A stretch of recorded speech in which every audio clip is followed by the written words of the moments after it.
अस्सलाम वालेकुम, मेरा नाम डॉक्टर फ़ायज़ा मलिक है. मैं गायनेकोलॉजिस्ट हूँ and I've been working as a gynecologist, obstetrician and gynecologist for the last 32 years.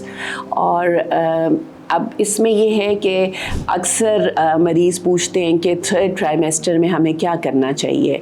अब थर्ड ट्राइमेस्टर ऐसे होता है कि it starts onwards from 34 weeks onwards, और उसमें ये होता है कि इसमें बेबी का हेड फिक्स होता है 36 वीक्स पे. अब इसमें कई दफ़ा एबनॉर्मेलिटीज़ भी आ जाती हैं, हेड नहीं फिक्स होता. फिर उसके बाद बच्चा कई दफ़ा प्राइमीज़ के लिए, प्राइमीज़ का मतलब है कि जो फर्स्ट प्रेगनेंसी है उसमें बच्चे का ब्रीच प्रेजेंटेशन होती है. उसका मतलब है कि हेड ऊपर है और टांगे नीचे हैं.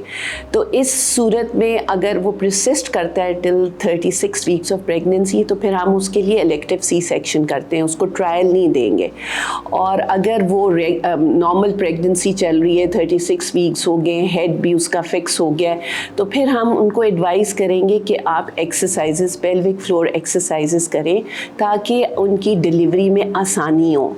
और सबसे इम्पॉर्टेंट बात यह है कि पेशेंट्स को इन कॉन्फिडेंस लेना चाहिए कि ये कोई मुश्किल बात नहीं है, बिकॉज़ आई नो पेशेंट्स के लिए एक ये नई चीज़ होती है, उनका एक नया एक्सपीरियंस होता है.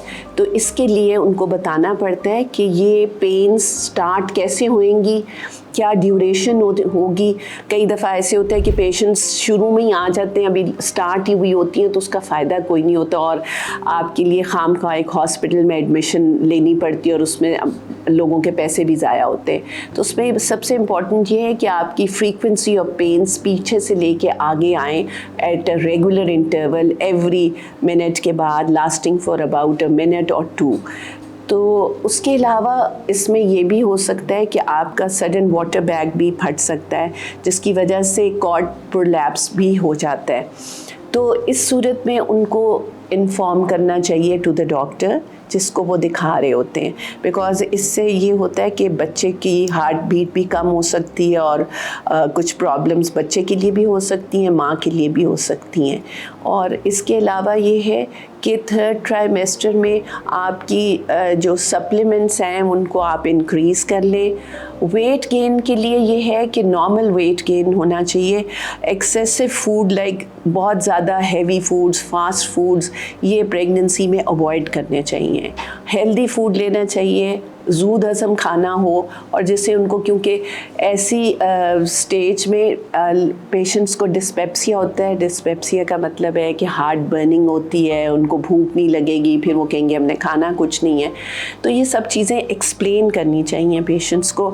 और ये है कि घर में माँओं को चाहिए कि अपनी बच्चियों को इन्फॉर्मेशन दें, बिकॉज़ वो तो इस प्रोसेस से गुजरी होती हैं, वो ज़्यादा नहीं बताते. आजकल पेशेंट्स बहुत जल्दी में होते हैं कि बस जी जल्दी बताएं अब क्या करना है हमने. तो इसलिए ये जो लेबर पेन्स हैं they can last for about 48 hours भी हो सकते हैं. तो इसमें जल्दी नहीं मचानी चाहिए. अगर सब कुछ नॉर्मल आ रहा है, बेबी का हार्ट रेट भी ठीक आ रहा है, प्रोग्रेस भी ठीक हो रही है, और जो सर्विक्स का अपटेक है वो ठीक नॉर्मल हो रहा है, और फिर उसके अलावा उनको गाइडेंस देनी चाहिए कि कैसे आपने लास्ट जब डिलीवरी के वक्त कैसे बेबी का हेड पुश करना है, और उनको स्ट्रेंथ देनी है, मेंटल स्ट्रेंथ भी होनी चाहिए और फिज़िकल स्ट्रेंथ भी.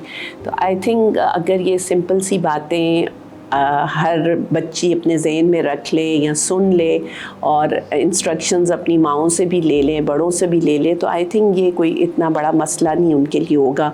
और ये जो हम प्रॉब्लम्स देखते हैं कि जी बेबी की डेथ हो गई और डिलीवरी नहीं हुई तो घर ही में रह गए, तो मैं ये भी एडवाइस करूँगी कि घर की डिलीवरी को अवॉइड करना चाहिए अनटिल एंड अनलेस आपके पास कोई बहुत अच्छी फैसिलिटी है, जैसे मिडवाइफ की, she is an expert midwife, तो then it is suitable. Otherwise I would not recommend कि आप घर में डिलीवरी करें.